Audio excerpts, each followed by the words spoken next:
Haleluya, haleluya, haleluya. Yesus kita dahsyat, Yesus kita luar biasa. Orang yang berharap kepada Tuhan tidak pernah akan ditinggalkannya. Selamat datang dalam program kita Kamu Hebat. Dan memang kamu hebat. Saudara dikasih dalam Tuhan, dalam program Kamu Hebat seperti biasa kita diingatkan, sudah saatnya kita lift people up, not put people down. Karena kebanyakan dunia ini orang gampang sekali put people down. Kamu bodoh, kamu gak ada otak, kamu lemah banget gitu ya kan. Dan dalam keluarga, dalam kehidupan sehari-hari, dan juga dalam kehidupan berbangsa dan bernegara, sudah saatnya kita justru saling menguatkan, saling membangun, saling menghibur, saling menyatakan kasih dan kemuliaan Tuhan. Dan kita percaya kamu hebat, keluarga saudara hebat, suami saudara hebat, istri saudara hebat, anak-anak saudara hebat, orang tua saudara hebat, dan mertua sudah hebat.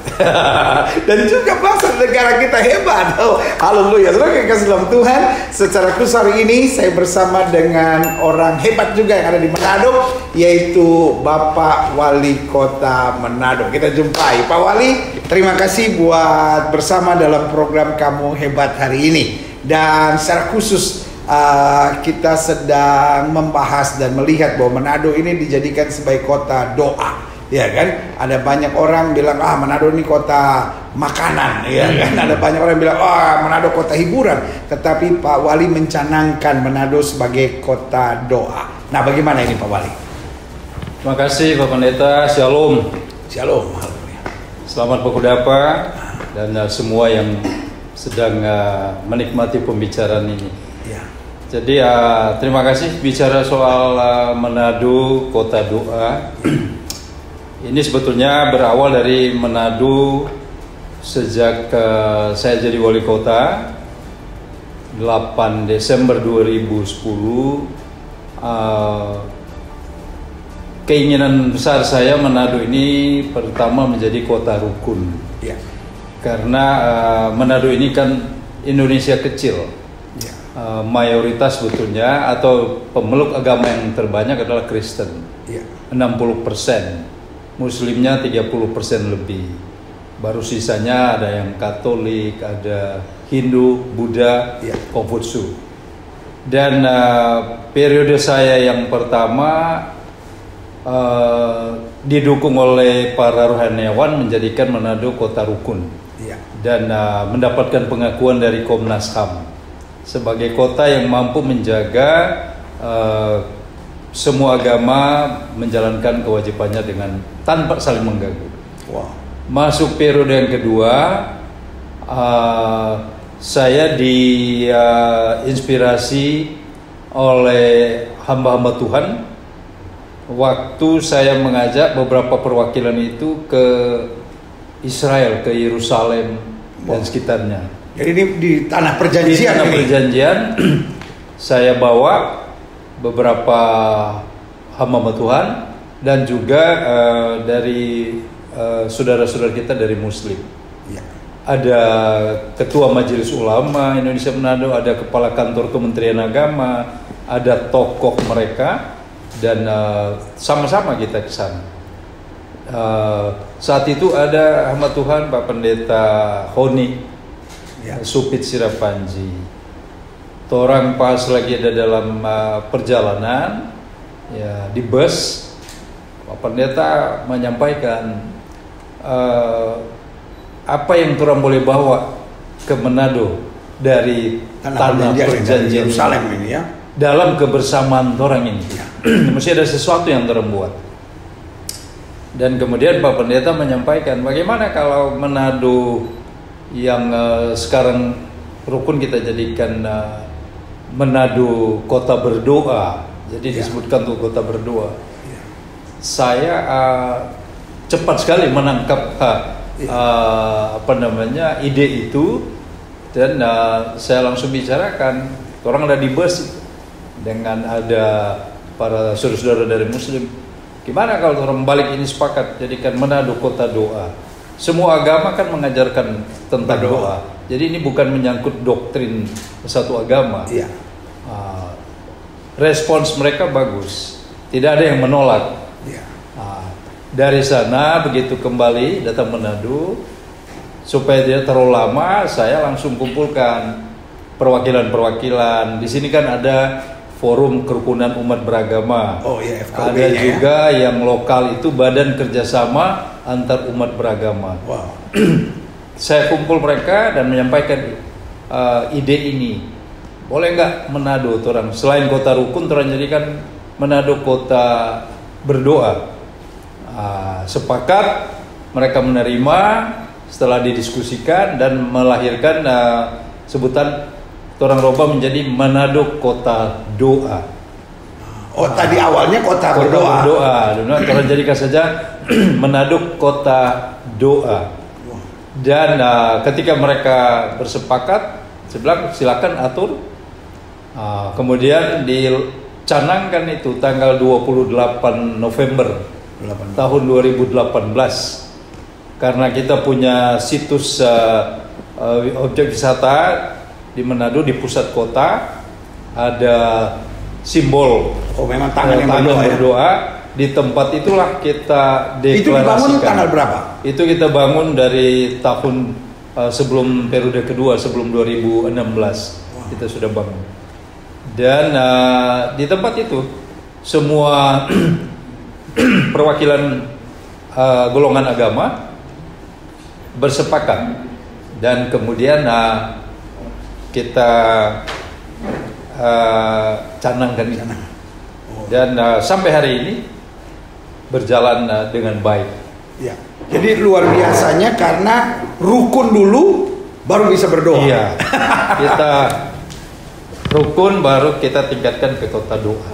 Wah, luar biasa. Jadi saudaraku, memang Indonesia ini dimulai dari Pancasila, dan Pancasila itu jelas ketuhanan yang Maha Esa. Dan kalau Tuhan kita Maha Esa, kita harus suka berdoa, karena ya memang jalan keluar untuk segala sesuatu berdoa, ya kan. Pemimpin-pemimpin, ada banyak orang pikirkan doa itu kan urusan para pendeta, urusan tokoh rohaniawan. Tidak, karena saya juga percaya pemimpin-pemimpin di satu negeri, satu kota, satu bangsa, kalau dia suka berdoa, pasti dia takut akan Tuhan. Kalau dia suka berdoa, pasti dia mengambil keputusan-keputusan yang hebat. Kalau dia suka berdoa, pasti juga bisa membangun kerukunan. Jadi tadi indah bahwa Pak Wali ini bukan sekedar politisi yang mau membangun kotanya dengan ide-ide, tetapi juga merukunkan masyarakatnya. Nah, ini dia yang kadangkala ada banyak pemimpin hanya membangun kotanya, tetapi lupa membangun manusianya. Tapi kalau saya pelajari dari rukunnya, dari doanya, ya kan, itu kan bicara tentang membangun manusianya. Nah, Pak Wali bagaimana soal ini? Karena saya pelajari banyak pejabat-pejabat dia hanya memikirkan kotanya, ya kan, bagaimana bangun kotanya, which is good, ya kan, memang kota harus dibangun. Tetapi yang Pak Wali lebih kepada masyarakatnya, harus rukun, ya kan, harus berdoa. Bagaimana Pak Wali? Terima kasih Pendeta. Tadi waktu saya jadi wali kota dari 2010, saya terilhami dengan teori membangun kota. Ada teori triple helix, ya, ada 3 unsur, ya. Tapi saya rubah waktu kalau yang lalu teori ini mengatakan pemerintah itu membangun kota, pemerintah, masyarakat, dan masyarakat perguruan tinggi, para akademisi. Masyarakat ini adalah masyarakat pengusaha di dalamnya. Tapi saat itu saya merubah, ya, ada modifikasi di Manado. Bangun kota ini minimal didukung oleh 3 pilar. Pertama pemerintah, kedua para rohaniawan, ketiga masyarakat itu sendiri. Saya sampaikan pemerintah tugasnya adalah membangun. Jadi banyak yang dikerjakan untuk membangun. Tapi rohaniawan tugasnya adalah membaharui. Jadi membaharui, siapa yang dibaharui? Ya umatnya masing-masing. Prinsip saya, kalau masing-masing pemimpin umat ini melaksanakan tugasnya menghantar umatnya menjadi orang yang taat kepada ajaran agamanya, dia hidup mengikuti ajaran-ajaran yang diajarkan oleh pemimpinnya, saya sebagai pemimpin kota ini lebih mudah untuk mengarahkan mereka. Karena orang Manado bilang sudah jadi orang yang baik mereka. Memang tidak mudah, tapi itulah saya ajak mereka bekerja sama. Saya membangun rohaniawan membaharui. Jadi kalau hatinya, hidup mereka sudah dibaharui, saya lebih mudah untuk mendaratkan program. Nah, tentunya tujuan kita adalah untuk meningkatkan kesejahteraan masyarakat. Maka saya bangun terus sampai sekarang seperti itu, dan saya harus fokus kepada masyarakat melalui program tadi. Dan yang ketiganya, jadi kan yang pertama kan pemerintahnya membangun. Rohaniawan ketiga saya ajak teman-teman media. Jadi teman-teman media tugasnya ya silakan, saya tidak menjadi orang yang harus menutup diri. Jadi terbuka terhadap koreksi. Jadi koreksi silakan, tapi koreksinya yang sifatnya membangun, memperbaiki. Jangan hanya untuk mencari-cari persoalan tanpa solusi. Jadi teman-teman. Karena media ini yang juga harus menenteramkan kan. Jadi media ini saya ajak apa yang dilihat, yang dikerjakan oleh pemerintah dan rohaniawan ini, dua pilar, silakan dipublikasi, diedukasi masyarakat, tapi disuguhi prinsip yang berimbang, info yang berimbang. Yang jelek dibilang jelek, yang bagus ya dibilang bagus lah. Saya coba membangun kota ini dengan prinsip seperti itu. Iya, karena kalau kita lihat sekarang media, contohnya ya Pak Wali ya, ada 100 orang dari mungkin penduduk Manado berapa orang? 500.000. Dari 500.000 ada 100 orang mungkin bicara negatif tentang Pak Wali, tidak suka. Nah, 100 orang ini dikumpulkan, lalu mereka bilang ini, semua orang di kota Manado sudah tidak suka sama Pak Wali. Padahal dari 500.000 orang, ya kan ada istilah silent majority kan. Kadang-kala silent majority ini nggak dianggap. Media sekarang kan senang dengan yang sedikit, ya kan, tapi kemudian berisik istilahnya gitu kan. Nah, bagaimana pandangan Pak Wali tentang ini? Karena ini meresahkan juga sekarang ini kalau saya lihat. Baik, saya menikmati itu Pak Pendeta.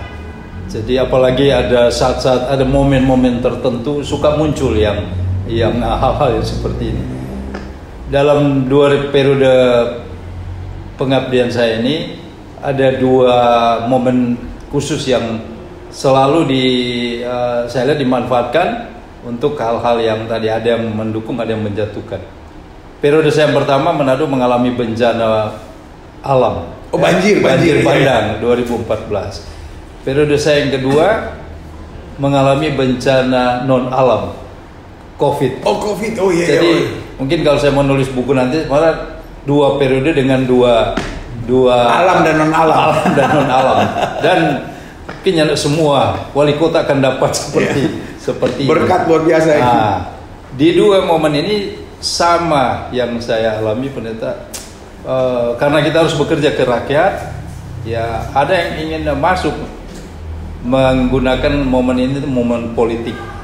Jadi ya pasti siapa yang tidak ada kelemahan kan? Ada kelemahan sedikit saja akan digoreng-goreng, di blow up, dibikin untuk pelemahan. Nah, prinsip saya adalah tetap fokus kepada masyarakat. Hal-hal yang demikian yang muncul, saya suka sampaikan ke teman-teman di kota, tutup telinga kita, tapi buka mata kita lebar-lebar. Tutup telinga terhadap info yang melemahkan, tapi buka mata kita untuk melihat hal-hal yang harus kita kerjakan kepada publik. Yang kedua, itu bilang kalau ada hal-hal yang bersifat negatif yang sangat melemahkan kita, jangan dimasukkan dalam hati. Anggap saja itu sebagai vitamin yang menguatkan. Jadi vaksin. Iya, kalau supaya imun kita kuat, kalau orang beritakan hal ini, jangan ditanggapi, jadikan itu vitamin. Supaya kita tetap enjoy, malah mereka itu yang pusing. Jadi kita bikin luar biasa. Jadi ini saya beri nama GSVL Teori dalam kepemerintahan, yaitu pemerintah membangun, lalu rohaniawan memperbarui, lalu media menenteramkan. Waduh, ini teori baru ini bukan seperti kayak teori-teori yang tahun 16 sekian, 17 sekian kan, teori-teori kepemerintahan kan rata-rata begitu toh. Tetapi ini saya pikir-pikir teori kepemerintahan modern, dan mungkin di dalam gereja juga perlu, ya kan. Jadi ada yang bagian membangun, ada yang bagian memperbaharui, dan ada bagian menenteramkan. Tetapi buat dunia politik, saya pikir ini teori yang sangat berharga. Jadi setiap kita harus menyadari pemerintah tugasnya membangun, lalu rohaniawan memperbaharui. Jangan rohaniawan juga ikut bikin provokasi.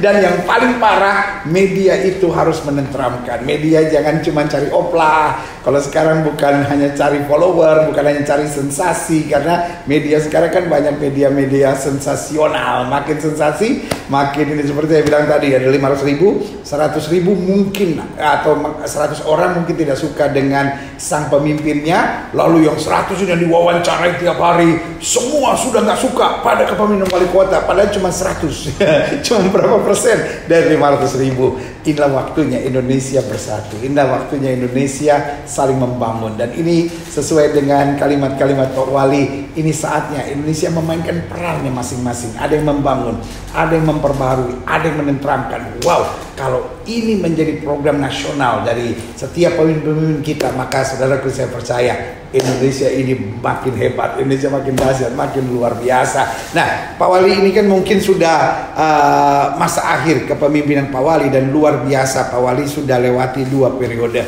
dan sudah lewati alam dan non alam, saudara, tapi terus maju. Manado terus dibangun, Manado terus jadi berkat, dan orang-orangnya terus dibawa pada pengalaman-pengalaman yang lebih dahsyat, rukun dan suka berdoa. Nah, mungkin ada pesan-pesan Pak Wali dalam kota Manado ini, baik untuk orang-orang Manado yang sedang menyaksikan program ini, orang-orang yang juga bukan orang Manado, atau mungkin orang-orang Manado yang di mana-mana tempat, ya kan. Nah, bagaimana pesan Pak Wali ini? Terima kasih Pendeta. Jadi saya kembali ke Manado Kota 2 tadi. Sudah kita canangkan, tapi tidak hanya bersifat seremonial, itu ditindaklanjuti oleh berbagai elemen. Salah satu yang saya ingin sampaikan di sini sebelum ada pesan terakhir, program lanjutan dari Manado Kota 2, setiap tanggal 1 bulan baru, jadi nanti 1 Agustus, ini Juli ya, 1 Agustus, jadi setiap tanggal 1 di bulan baru, semua rumah ibadah bersepakat untuk dibuka. Wow. Jadi mau gereja, mau masjid, vihara, pura, itu saya sampaikan buka dari pagi sampai sore, kecuali hari Minggu, yang beribadah hari Minggu tetap otomatis beribadah. Jadi dibuka untuk apa? Umatnya masing-masing ya dihimbau, silakan ada waktu datang berdoa di rumah gereja. Jadi ini bukan hanya canangan seremonial, tapi ini ada tindakan nyatanya. Jadi setiap tanggal 1 yang punya waktu, mau di pagi, siang, sore, atau menjelang malam, ambil waktulah datang ke rumah ibadahnya. Untuk apa? Ya datang berdoa. 2 pokok doa yang saya titipkan kepada mereka untuk didoakan. Doa-doa pribadi ini, bukan komunitas. Pertama, bersyukur bahwa selang 1 bulan orang sudah lewati perjalanan di kota Manado dengan segala berkat Tuhan. Amin. Sampai masih ada. Doa yang kedua, berdoalah untuk 1 bulan yang akan berjalan. Kita berdoa mohon supaya Tuhan tetap jaga, lindungi dan berkati kota ini. Kedua, saya minta doakan saya dan keluarga dan teman-teman wakil wali kota dan semua jajaran pemerintah kota, agar kami diberikan selalu kekuatan, kesehatan dan hati yang mau melayani seluruh masyarakat tanpa dilihat dia latar belakang agama, suku atau warna kulitnya. Kami berusaha untuk melayani semua masyarakat, meskipun saya sadar tidak mungkin saya bisa menyenangkan semua orang. Ya. Tidak mungkin, tidak ada satu orang yang bisa untuk menjawab dan menyenangkan semua masyarakat. Itu yang kita lakukan sampai sekarang. Dan ya puji Tuhan Pak Pendeta, meskipun belum semua rumah ibadah berjalan, tapi sudah ada yang berjalan. Bahkan sekarang ada yang tindak lanjuti di masa pandemi COVID-19. Setiap minggu, malah bukan setiap bulan, setiap minggu komitmennya ada yang namanya Manado My Home. Ada hamba-hamba Tuhan, ada yang pendoa syafaat bergabung dalam Zoom meeting ini.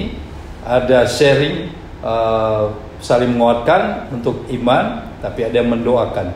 Nah, setiap minggu itu jalan, setiap hari Rabu Manado My Home. Manado My Home. Luar biasa. Nah, itu saya dengar sekarang sudah ada juga kelompok yang lain minta punya waktu sendiri lagi. Jadi makin ada sel-sel baru yang berkelompok. Karena diarahkan untuk terus berdoa. Wah, luar biasa. Ini bagaimana? Jadi pesan saya pada seluruh masyarakat Kota Manado dan warga Kawanua yang ada di luar, tetap berdoa karena pandemi COVID-19 ini. Dari apa yang saya ikuti Pak Pendeta, obat dan vaksin belum ada dan belum tahu kapan. Tetapi satu hal yang pasti bahwa ada yang kendalikan alam ini, semesta ini. Tuhan, doalah menjadi kunci kita. Jadi tetap berdoa menghadapi situasi apapun juga. Yang kedua, saya titipkan pada masyarakat di Manado dan di luar. Ya, karena apa yang saya katakan selama ini, si COVID sudah roba ini. Dulu kan orang selalu diberikan pemahaman bersatu kita kuat, bercerai kita runtuh. Sekarang kan COVID roba, bersatu kita runtuh, bercerai kita utuh, kita kuat. Nah, karena itu jaga jarak lah. Jangan suka berkumpul supaya kita bisa keluar dari masa sukar ini. Dan yang ketiga, kesempatan Tuhan kasih ini melihat sesama kita, ya, kesempatan untuk membantu. Kan maaf, tadi pagi pas saya baca firman ya di Injil Yohanes, kita tiap pagi Pak Pendeta ada waktu untuk baca Alkitab, doa bersama istri. Dan di Injil Yohanes, karena kita baca satu hari satu pasal tiap hari, saya ada di Injil Yohanes yang keempat kali sekarang, baca dari Kejadian sampai Wahyu. Injil Yohanes pasal 17 tidak salah tadi, ayat 14-15. Tuhan bilang kita orang adalah sahabatnya Dia, ya, kalau melaksanakan perintahnya. Ya. Perintahnya setelah baca adalah kasihilah sesama. Jadi kesempatan ini orang boleh saling berbagi kasih. Dan yang keempat, saya mau titipkan dari semuanya ini, tetap berserah kepada Tuhan. Amin. Nggak usah lari kemana-mana, tidak perlu panik, tidak perlu takut, tapi waspada, tapi tetap mengandalkan Dia. Saya kira ini aja, makasih banyak. Luar biasa, saudara yang kasih dalam Tuhan. Pesan Pak Wali Kota Manado buat semua kita pemirsa program Kamu Hebat. Yang pertama, berdoa, ya kan? Kalau orang berdoa jadi kuat, orang berdoa jadi semangat, orang berdoa jadi pintar, orang berdoa jadi mampu menghadapi segala sesuatu. Berdoa. Lalu yang kedua, senantiasa, ya kan? Senantiasa menyadari hari-hari ini orang kan dulu bersatu kita teguh, bercerai kita runtuh, saudara. Sekarang kalau bersatu dapat COVID ngoni.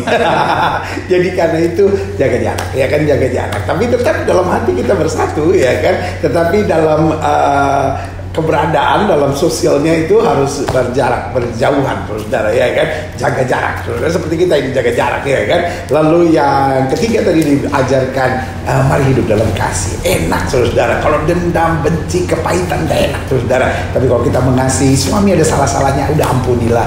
Istri ada salah-salahnya, sudah ampunilah. Jangan apa-apa detail gitu, akhirnya ribut terus rumah tangga, keseharian. Udah jangan cari-cari kesalahan, kekurangan orang. Sudah hadapi hidup aja udah susah, masih cari-cari korek-korek kesalahan orang, susah, saudara. Mari kita mengasihi, saling berbagi. Lalu yang keempat, berserah.